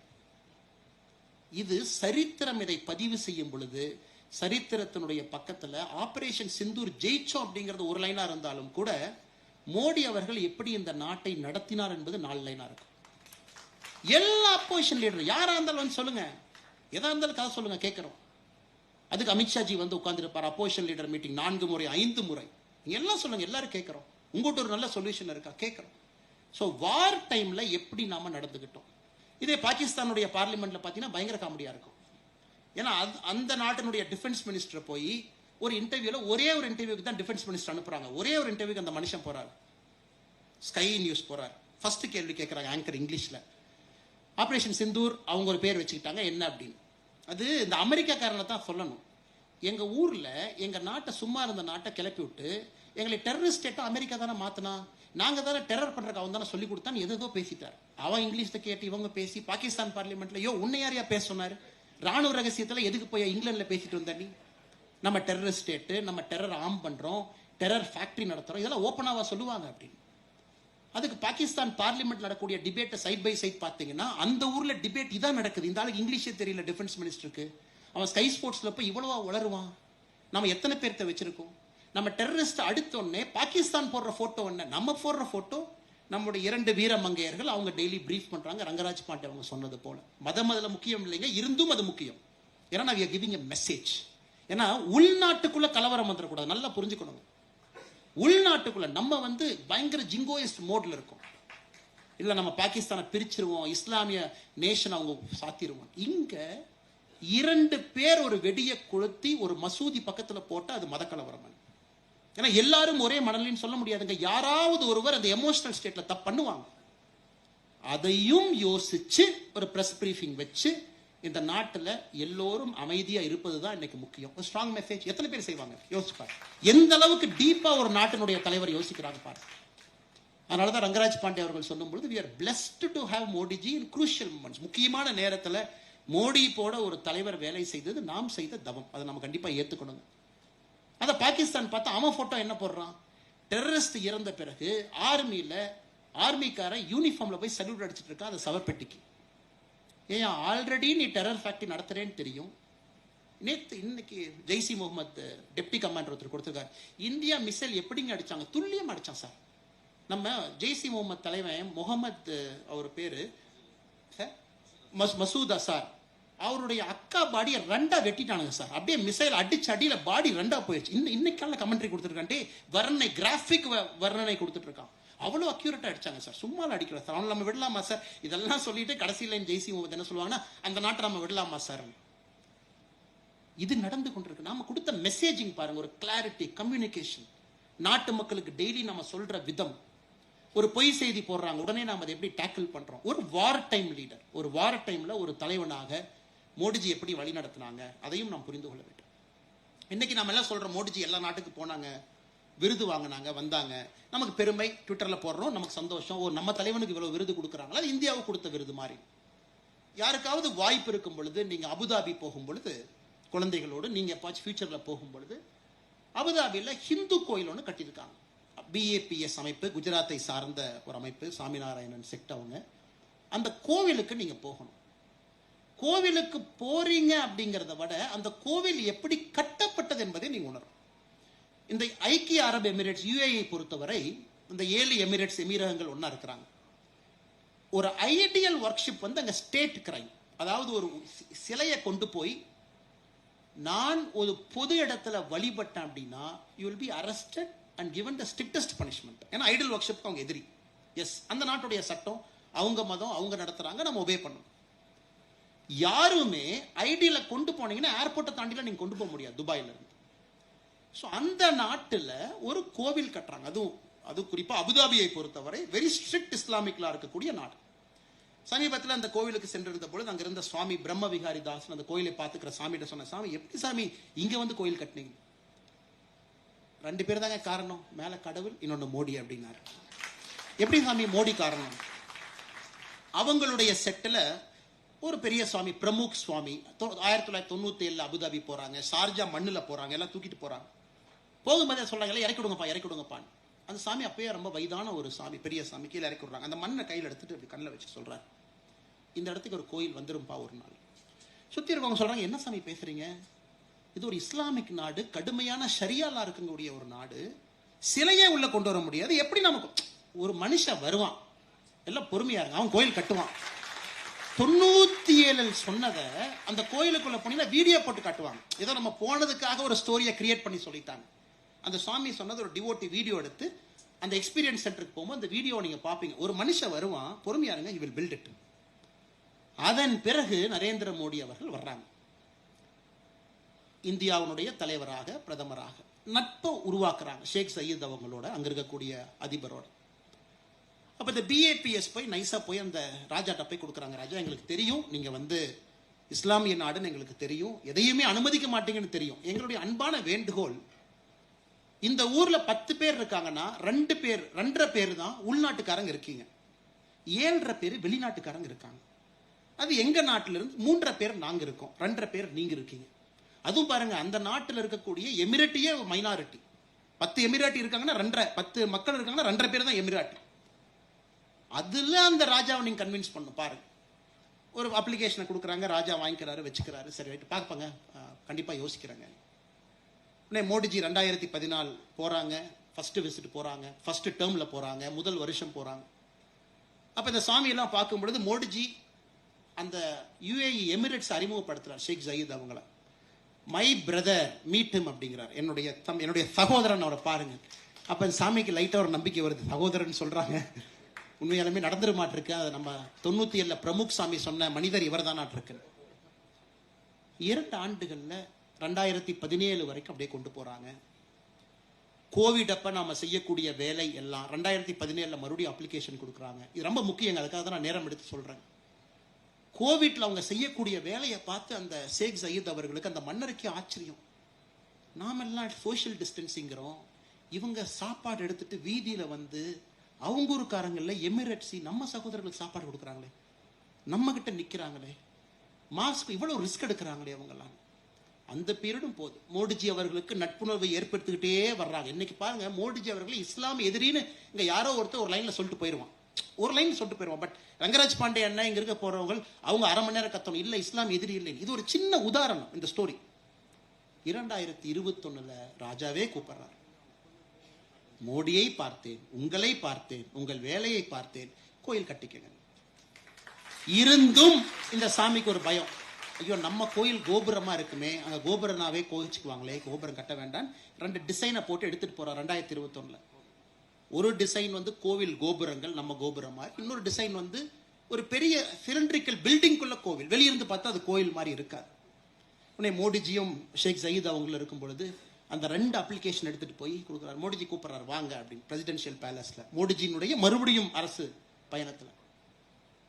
அப்ப அவர் சொல்றாரு, சார் நீங்க 2 பேரை பார்த்து செலக்ட் பண்ணி ஒரு டிசைன் கொடுத்தா, எது கொடுத்தாலும் எங்களுக்கு சந்தோஷம், கோயில் மாதிரி கொடுத்தாலும் நாங்க கட்டிக்கிறோம் சந்தோஷமா, கோவில் வேண்டாம்னு நினைச்சீங்கன்னா ஒரு சிலிண்ட்ரிக்கல் கொடுங்க, உள்ள கோயில் கட்டிக்கிற, வெளியிருந்து தெரியாது. உடனே மோடிஜி ராஜா அவங்ககிட்ட ஒரு நிமிஷம் பேசுறாங்க. அதன் பிறகு ஷேக் ஜயீத் சொல்றாங்க, கோவில் என்றால் அது கோவிலை போல் பார்ப்பதற்கு இருக்க வேண்டும், அதனால கோவில் கட்டணும். இதெல்லாம் பாருங்க, சும்மா கேட்பாங்க, மோடிஜி இத்தனை ஃபாரின் விசிட் போறாரு, யாரோ ஆர்டிஐல சவுதி அரேபியா போனார். ஆமாங்க, நம்ம நாட்டினுடைய தலைவர், நம்முடைய பிரதமர் சவுதி அரேபியாவுக்கு போயிட்டு ரோட்ல டென்ட் போட்டா தங்க முடியும்? அவர் ரிட்ஸ் கார்ல்டன்ல தான் தங்குவார். அது நாட்டினுடைய பெருமை, நாட்டினுடைய அடையாளம். காங்கிரஸ் கட்சிங்க பாருங்க, ஆர்டிஐ பாருங்க, மோடிஜிக்கு 16 கோடியா செலவாகும் ஒரு டூருக்கு, இத்தனையா போய் தங்குவாங்க. சவுதி அரேபியாவோட ரிட்ஸ் கார்ல்டன் காஸ்ட்லியா இருந்தா அதுக்கு நாம என்னங்க பண்ண முடியும்? நம்ம நாட்டினுடைய பிரதமர் போய் சாதாரண வீட்டில் ஏர்பிஎன்பி கெஸ்ட் ஹவுஸ் போட்டு, இந்த ரூம்ல மோடி, இந்த ரூம்ல என்எஸ்ஏ, இந்த ரூம்ல. நார்த் கொரியாவுடைய தலைவர் வந்தார்னா அவருடைய டாய்லெட்டை கலெக்ட் பண்றதுக்கு கூட ஒருத்தவங்க வர்றாங்க. ரஷ்ய அதிபர் புட்டின் அவருடைய டாய்லெட்டை கலெக்ட் பண்றதுக்கு கூட வர்றாங்க. அவருடைய டாய்லெட்டு கூட இன்னொரு நாட்டுக்கு மாட்டக்கூடாது, ஏன்னா அதிலிருந்து ரிசர்ச் பண்ணி பாடியினுடைய கட்டை கண்டுபிடிச்சு, நோயை கண்டுபிடிச்சு விஷம் வச்சிருவானுங்க அப்படிங்கறக்காக அவங்க டிராவல் பண்ற டூர் என்கரேஜ் பாருங்க. அமெரிக்கானுடைய அதிபர் வந்தாருன்னா அவருடைய பிளேன் இறங்கும் பொழுது 2-3 பிளேன் இறக்குறாங்க. ஃபர்ஸ்ட் பிளேனை திறந்தோடனே பீஸ்ட் நமக்கு அவர் கார் வெளியே வருது. என்னையா காரெல்லாம் கொண்டு வந்திருக்கு? எங்க ஊர்ல கார், எங்க அதிபர் எங்க கார்ல தான் போவார், லிங்கன்ல தான் போவார், பீஸ்ட்ல தான் போவார். எல்லாத்தையும் இறக்குறான், செஃப் இறக்குறான், சாப்பாடு ஸ்பூன் எல்லாம் வந்து அவர் தாஜ்ல தங்குறாரா, ஒரு வாரத்துக்கு முன்னாடி தாஜை டேக் ஓவர் பண்ணி அவன் செஃப்பை கொண்டு வந்து அவன் கர்டைனை போட்டு அவன் பெட்ஷீட்டை போட்டு தான் அமெரிக்க அதிபர் வர. ஆனா நம்ம பிரதமர் வந்து ஏர்பிஎன்பில தங்கணுமா? எவ்வளவு லுல்லு பாருங்க உங்களுக்கு. இதெல்லாம் நம்ம we have to understand the context. ஒரு வேர்ல்டு லீடர் ஆன பிறகு அவர்களுக்கு பிரச்சனை இருக்கத்தான் செய்யும். இன்னும் பார்த்தீங்கன்னா அமெரிக்கா பிரசிடென்ட் ஒரு இந்தியாலேயே ஒரு ஹோட்டல்ல தங்குறாங்கன்னா அது எந்த நாடாக இருந்தாலும் அவங்க யாரும் ஒட்டு கேட்க கூடாது என்பதற்காக ஒரு பிளாங்கெட் கொண்டு வர்றாங்க, அந்த ரூமை ஃபுல்லா போர்த்திடுறாங்க. ஸோ எந்த எலக்ட்ரானிக் இன்டெலிஜென்ஸும் உள்ள வேலை செய்யக்கூடாது என்பதற்காக ஒரு பிளாங்கெட் கவருக்குள்ள தான் அவங்க மீட்டிங்கை நடத்துறாங்க. எவ்ரிதிங் கம்ஸ் ஃப்ரம் தேர். அந்த லெவலுக்கு ஜியோ பாலிடிக்ஸ் போயிட்டு இருக்கு. ஆனா இங்க புரியாத தற்கொலைகள் சிலர் இதை சோசியல் மீடியா ஒரு மெசேஜா போட்டுட்டு இதுல அவர்களுக்கு ஒரு உலக தலைவர் எப்படி போகணும், அதுதான் நான் நார்த் கொரியன் அதிபரையும் புட்டின் அவங்கள சொன்னேன். அவங்களுடைய பூப் எடுக்கிறதுக்கு 2 பேர் சுட்கேஸோட வர்றாங்க. சமீபத்தில் பார்த்தீங்கன்னா நார்த் கொரிய அதிபர் எந்திரிச்சு போன பின்னாடி ஒரு அவங்களுடைய சீக்ரெட் சர்வீஸ் வந்து சேர் எல்லாம் துடைக்கிறாங்க. என்னையா சேர் எல்லாம் துடைக்கிறேன்னா, எங்க தலைவர் ஃபிங்கர் பிரிண்ட் எடுத்துட்டீங்கன்னா எங்க தலைவர் வேர்வையை நீ எடுத்துட்டீங்கன்னா டிஎன்ஏ கண்டுபிடிச்சிருவீல்ல, அதையும் நாங்க விட மாட்டோம். அந்த அளவுக்கு ஒரு நாடு இன்னைக்கு இந்தியாவுக்கு தேவை. Modiji is a world leader. அவர் சப்ராசி கிடையாது, ரோட்ல இருக்கக்கூடிய யாரோ கிடையாது, வேர்ல்ட் லீடர். இதை பேசி இதனால மோடிஜி போறான். இல்ல மோடிஜி எத்தனை சட்டையை மாத்துறாரு, எத்தனை மோடிஜி என்ன நவம்பர் 26, 2008 மும்பை அட்டாக் நடந்த பொழுது ஒரே நாள் சட்டையா மாத்தினார். அன்னைக்கு இருந்த சிவராஜ் பட்டேல் அவங்க இந்தியாவுடைய உள்துறை அமைச்சராக இருந்தவங்க காலையில் ஒரு சட்டை, மத்தியானம் ஒரு சட்டை. November 26, 2008 Mumbai attack press meet 4 கொடுத்திருப்பார், 4 சட்டை. இதெல்லாம் நடக்க ஒரு ஹிந்தி பட டைரக்டரும் இன்னொரு அரசியல்வாதி மகனும் தாஜுக்குள்ள போறாங்க. ஆபரேஷனே முடியல. எதுக்கே தாஜுக்கு போறீங்கன்னா, அடுத்து நடக்கக்கூடிய பட ஷூட்டிங்க்கு, டெரரிசம் ஷூட்டிங்க்கு செட்டு பார்க்க போறோம். நான் எதுவுமே மிகைப்படுத்தி சொல்லிங்க. அந்த நடிகர் இப்போ நடிச்சிட்டு இருக்காரு, நான் பேர் சொன்னா அது தவறா போயிடுறேன். அது ஒரு அரசியல் மேடை கிடையாது. இப்போ ஒரு பாப்புலர் ஆக்டர், பாப்புலர் டைரக்டர் 2 பேர் போறாங்க. ஆபரேஷனே முடியல, எல்லாம் தாஜ போய் கிரவுண்ட் ஃப்ளோர்ல சுத்தி பார்த்துட்டு இருக்காங்க. எதுக்குன்னு செட்டு போடுறக்கு, ஒரு டெரர் போட்டோ நாங்க இதை அப்படியே காட்சிப்படுத்தி எடுக்க போறோம். அன்னைக்கு இருக்கக்கூடிய இந்தியாவிற்கும் இன்னைக்கு இருக்கக்கூடிய இந்தியாவுக்கும் எந்த அளவுக்கு மாற்றம். இதெல்லாம் மோடிஜி சட்டை போடுறாரு அப்படின்னு அது ரங்கராஜ் பாண்டியன் ரொம்ப அழகா சொன்னாங்க. இதை தாண்டி வேற இன்னும் கொஞ்சம் பெட்டரா எக்ஸ்பெக்ட் பண்றோம் வாங்க அப்படி, இன்னும் கொஞ்சம் நல்லா பண்ணுங்க, இன்னும் கொஞ்சம் நல்லா நீங்க ட்ரை பண்ணுங்க அப்படின்னு. இதுலயே இன்னும் சுத்திட்டு இருக்கீங்களே, இதெல்லாம் தாண்டி வாங்க. அதனால அன்பு சொந்தங்கள்ல இது ஒரு சாதாரண ஒரு நிகழ்வு கிடையாது. உலக தலைவருடைய வரிசையில முழுமையாக இன்னைக்கு கடந்த 2 நூற்றாண்டுகள்ல அவர்கள் எல்லாம் தாண்டி உயரத்தில் இருக்கக்கூடிய தலைவராக மோடி அவர்கள் வந்திருக்கிறார். ஆனா இன்னும் ஒரு பினிஷ் ஆகலைங்க. இல்ல ஆச்சரியம் என்னன்னா பினிஷ் ஆகல. ஜேர்னி இஸ் நாட் எண்டடுங்க. இல்ல முடிஞ்சு போச்சு, நான் ரொம்ப டயர்ட் ஆயிட்டேன், எனக்கு ரொம்ப கஷ்டமா போச்சு, இல்லை. இன்னைக்கும் என்னை கேட்டீங்கன்னா this is only the beginning. Starbucks நிறுவனம் பார்த்தீங்கன்னா அதனுடைய தலைவர் கடிதத்தை எழுதுவார், ஒரு ஆண்டு ஷேர் ஹோல்டர் ரிப்போர்ட் எழுதுவார். அதுல லாஸ்ட்ல ஒரு லைன் இருக்கும், this is day 1 of our company bar. இன்னைக்கும் நாம முதல் நாள் இந்த நிறுவனத்தை ஆரம்பிச்ச மாதிரி தான் நாம நடத்தணும் அப்படின்பார். 11 ஆண்டுகள் ஒருத்தர் வேலை பார்த்து, இத்தனை ஆண்டுகள் முதலமைச்சராக இருந்து, 25 ஆண்டுகள் இவ்வளவு ஸ்ட்ரெஸ்ஃபுல்லான ப்ரொஃபஷன்ல இருந்து இன்னைக்கும் டே 1 மாதிரி அதே ஃப்ரெஷ்னஸ், அதே எனர்ஜி. இன்னைக்கு நிறைய அந்த மோடி ஸ்டோரின்னு நிறைய பிரபலங்கள்லாம் போடுறாங்க. மோடி ஸ்டோரின்னு சொல்லிட்டு நிறைய போடுறாங்க. 2-3 பேர் போட்டதை பார்த்தேன். இந்த போட்டுன்னு பார்த்தீங்கன்னா இந்த புதுசா இந்த இயர்போன்ஸ் எல்லாம் ஒரு இந்தியன் கம்பெனி இருக்கு, போட்டுன்னு. அமன் குப்தா சிஇஓ கால் எழுதியிருந்தார், எங்களெல்லாம் மோடிஜி டீம் பிரான்ஸுக்கு கூப்பிட்டாங்க, அங்க பிசினஸ் கவுன்சில் மீட்டிங் இருக்கு வாங்க. நாங்களும் போனோம். பிரான்ஸ்லயே காலையில இறங்குனது 2 மணி 2 AM, 6 மணிலேருந்து வரிசையா மீட்டிங். ஈஃபில் டவர்ல நைட்டு 12 மணிக்கு ஃபயர் கிராக்கர் டிஸ்பிளே. அது வரைக்கும் அபிஷியல் என்கேஜ்மெண்ட். என்னால முடியல. ஈஃபில் டவர்ல இருந்து நேரா ரூமுக்கு தலைவலிக்குதுன்னு ஒரு மாத்திரையை போட்டு படுத்து தூங்கிட்டு காலையில பொறுமையா ஒரு 9 மணி நேரம் செஞ்சு செல்போனை பார்த்தா மோடிஜி துபாயில் இருக்காரு. அடுத்த நிகழ்ச்சி ஷேக்கோட கைக்கு ஷேக் பண்ணிட்டு இருக்காரு. அவர் கூட தான் நாங்களும் பின்னாடியே தான் போனோம். இத்தனைக்கு நிகழ்ச்சியில பங்கேற்றவங்க நாங்களாம் கூட போற கெஸ்ட்.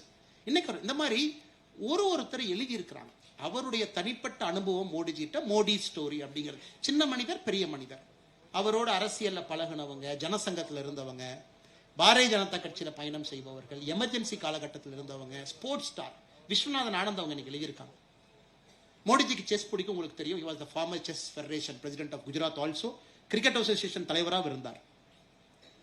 அப்போ ஒரு நாள் விஸ்வநாதன் ஆனந்த் அவர்கள் வர்றாங்க, பேசிட்டு இருக்காங்க. இன்னைக்கு அவர் எழுதின ஸ்டோரி. உடனே கேட்கிறாரு, விஷயம் என்ன உங்களுக்கு பிடிக்கும் அப்படின்னு. எனக்கு குஜராத் தாலி சாப்பிடணும்னு ரொம்ப ஆசை, நான் வெஜிடேரியன் இல்லைங்களா, எனக்கு ரொம்ப பிடிக்கும் அப்படின்னு.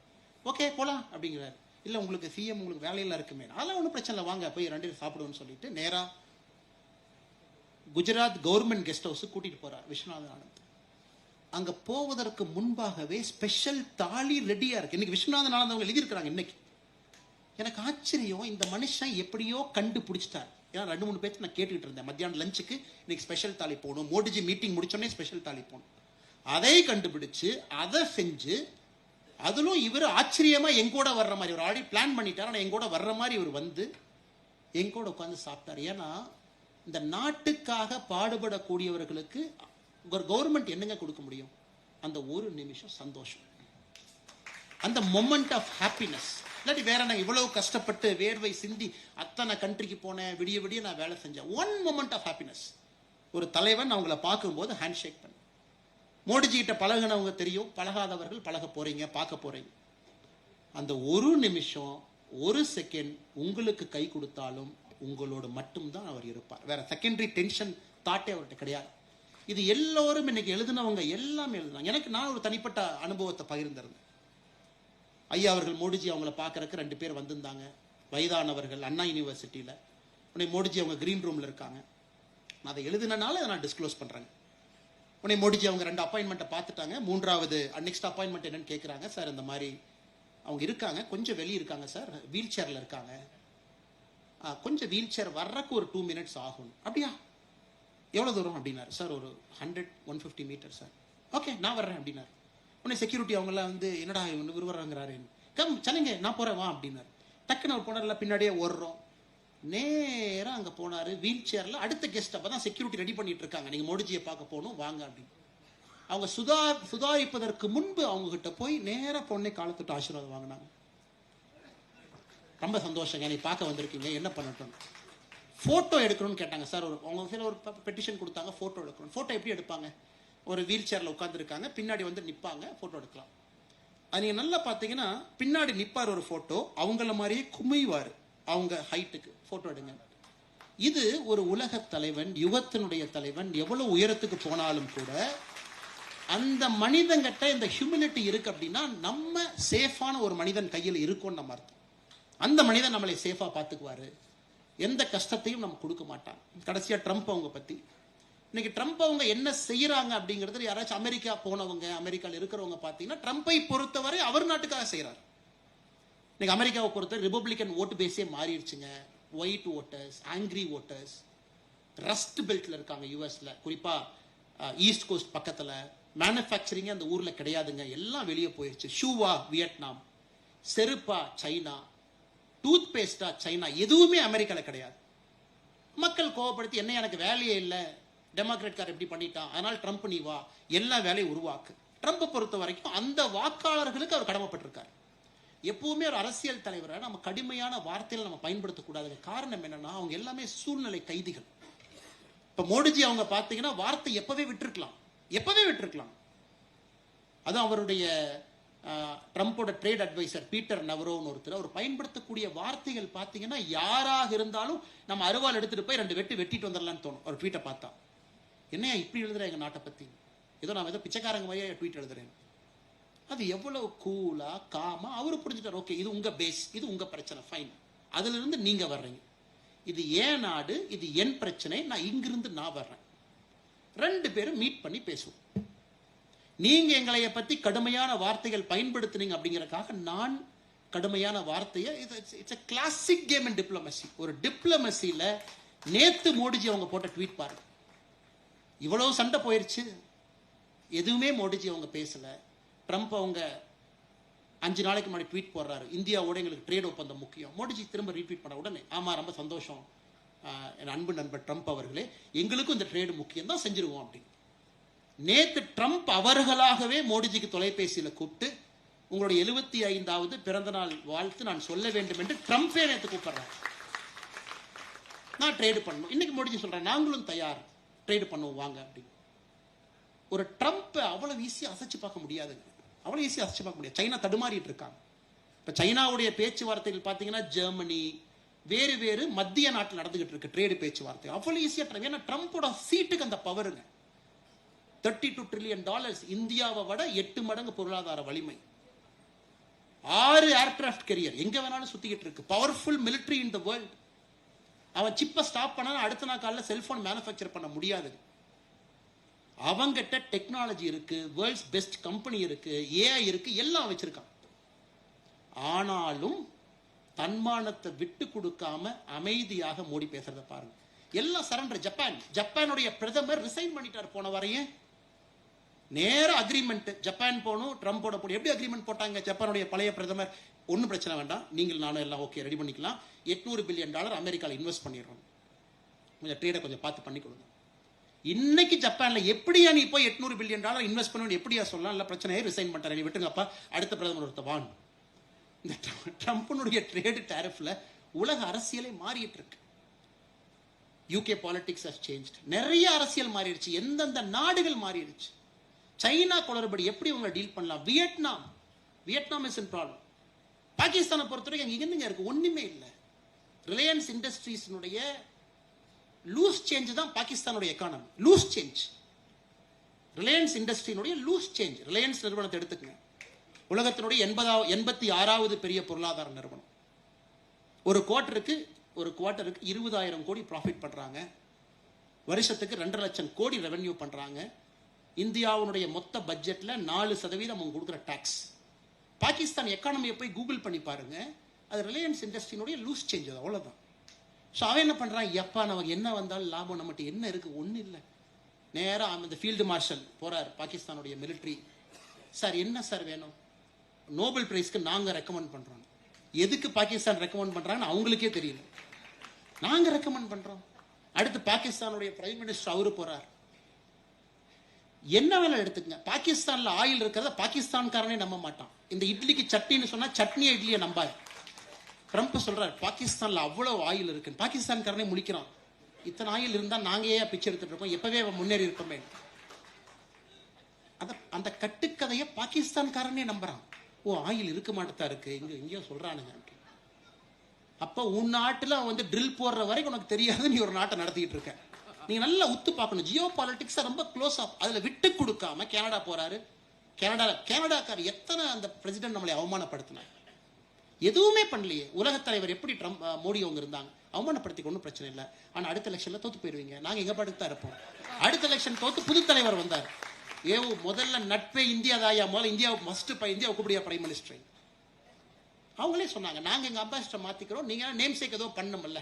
எங்க அம்பாசிடர் எப்பவுமே ஃபர்ஸ்ட் பாத்தீங்கன்னா சமாதானத்துக்கு போகும்போது யாராச்சும் ஒருத்தரை மாத்தினா தான் சமாதானம் ஆன மாதிரி இருக்கும். சரி எங்க அம்பாசிடர் மாத்திரம், உங்க அம்பாசிடர் மாத்துங்க, எல்லாம் சூப்பர் சமாதானம், அப்படியே போலாம். பழையபடி பழைய நிலைமைக்கு இந்தியா கனடா போயிடுச்சு. அவ்வளவு குற்றச்சாட்டுகள் வச்சாங்க. இதற்கு முன்பு இருந்த அதிபர் பதவியும் இல்லை, கட்சி தலைவரும் இல்லை, எல்லாம் போச்சு. அவருக்கு இன்னைக்கு தனி மனிதனா இருக்கார். அதை எப்படி மோடிஜி டீல் பண்ணாருன்னு பாருங்க. ஒன்லி அமைதி, எதுவுமே பேசல. அங்கிருந்து ட்ரம்ப் கூப்பிடுறாரு, அப்படியே நீங்க கனடா வந்துட்டீங்க, அப்படியே அமெரிக்காவுக்கு வந்துட்டு அப்படியே போட நல்லா இருக்கும். பிஎம் சொல்றாரு சாரிங்க, நாளைக்கு ஒரிசா பீகார்ல மக்களை பார்க்கணும், டேட் கொடுத்துட்டேன், வர முடியாது, தப்பா நினைச்சுக்காதீங்க, தொலைபேசியில பேசுவோம். நேரா பிஎம் இங்க வர்றார். இந்தியாவில் சொல்றாரு இல்ல ட்ரம்பை பார்த்திருக்கணும், பட் உங்களை பார்க்க வேண்டும் என்பதற்காக வந்து அது எவ்வளவு ஹிண்ட் கொடுக்கிறார். விவசாயிகளுக்கு எதுவும் நடக்க விட மாட்டேன். இன்னைக்கு நம்ம நல்லா புரிஞ்சுக்கணுங்க, ஏன் நம்ம நிக்கிறோங்க, ஏன் நம்ம எதிர்த்து நிக்கிறோம். 2 விஷயங்களுக்காக. அமெரிக்காவுடைய விவசாய பொருள் உள்ள வர ஆரம்பிச்சதுன்னா மார்க்கெட்ல காம்படிஷன் இல்லைங்க. இன்னைக்கு நீங்க விவசாயத்தை பத்தி டேட்டா பாருங்க. 2013-14 நம்முடைய விவசாயம் எக்ஸ்போர்ட் பாருங்க 22 பில்லியன். 2024-25 53 பில்லியன், 134% வளர்ந்திருக்கும்.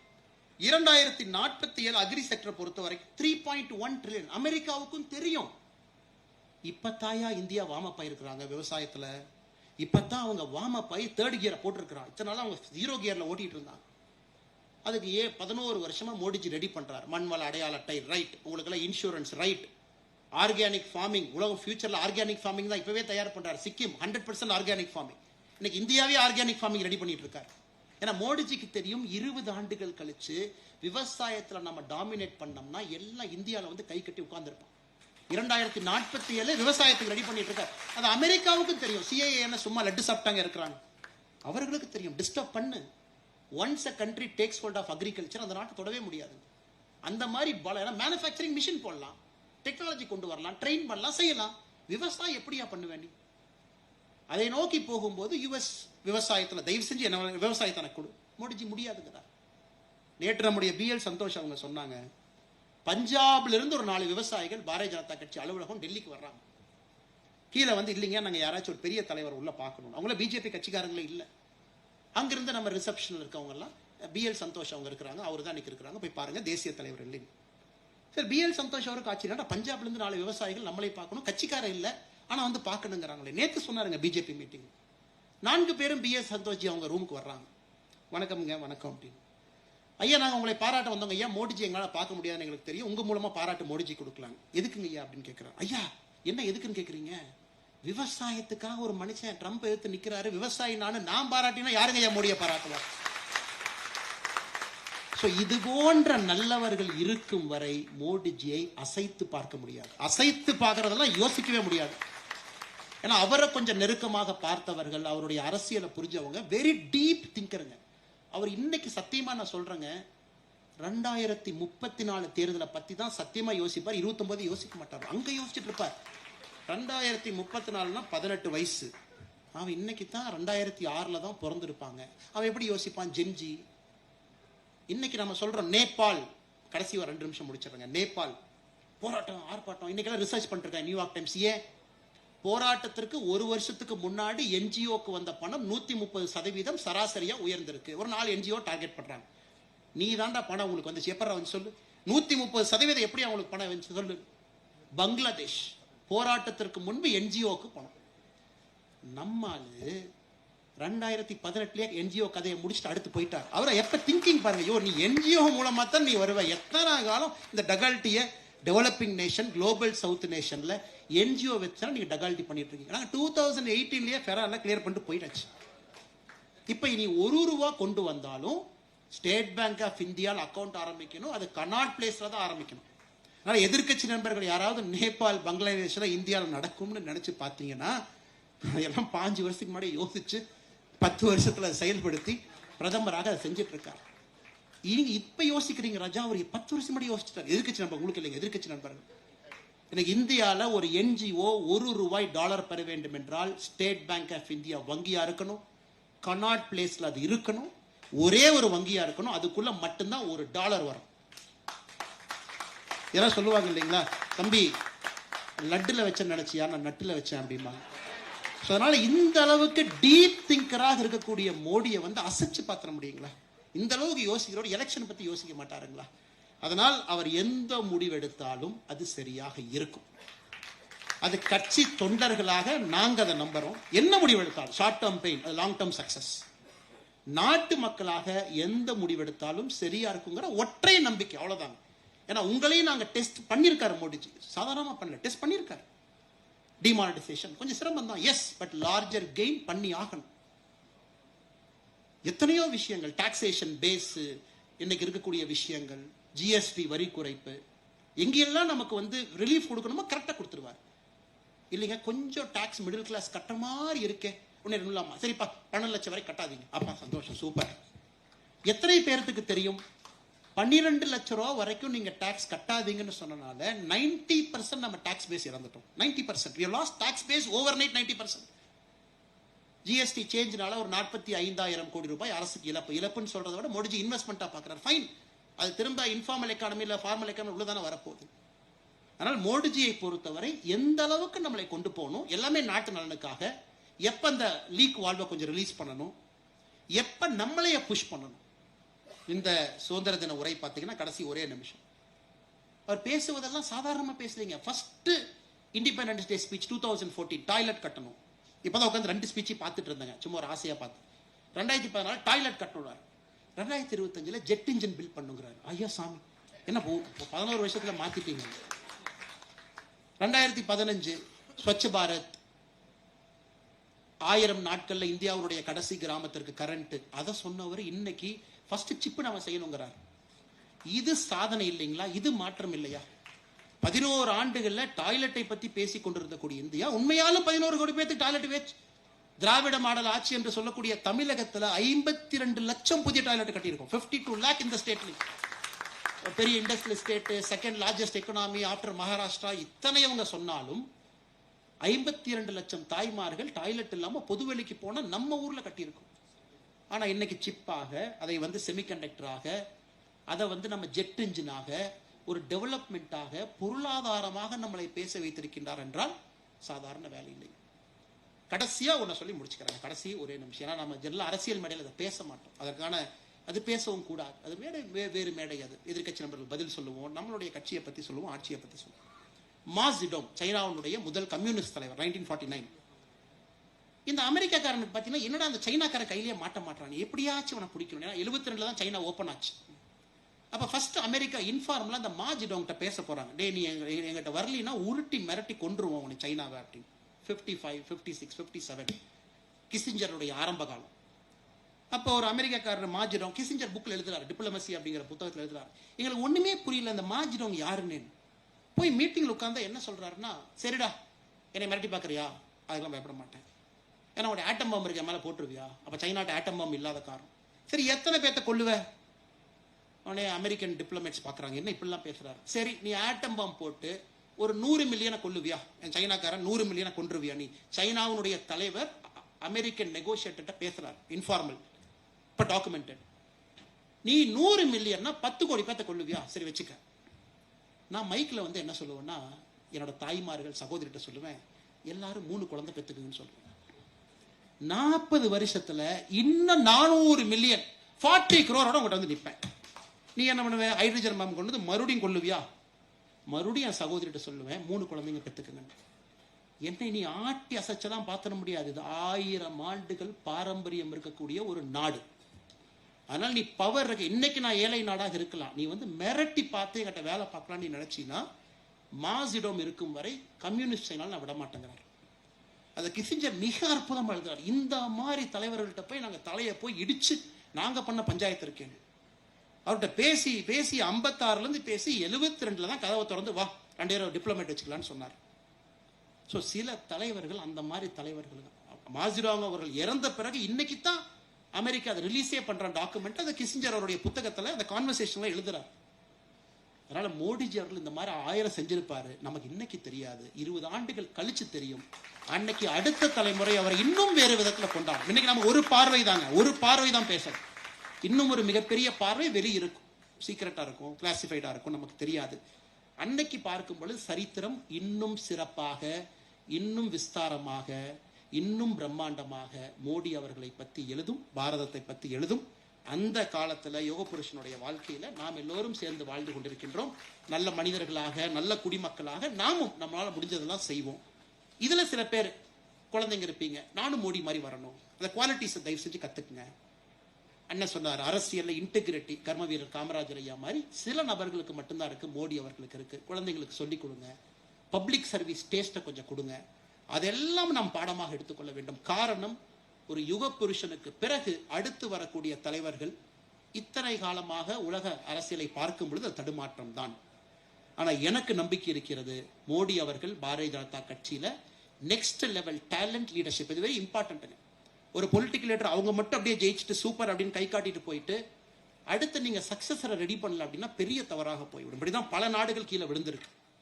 என்னை பொறுத்தவரை Modiji's greatest achievement will be அவர் சக்சஸரை அவரோட பெட்டராக இருக்க வேண்டும் என்று இப்பவே உருவாக்க ஆரம்பிச்சிருப்பார். அது மோடிஜியினுடைய சிந்தனை.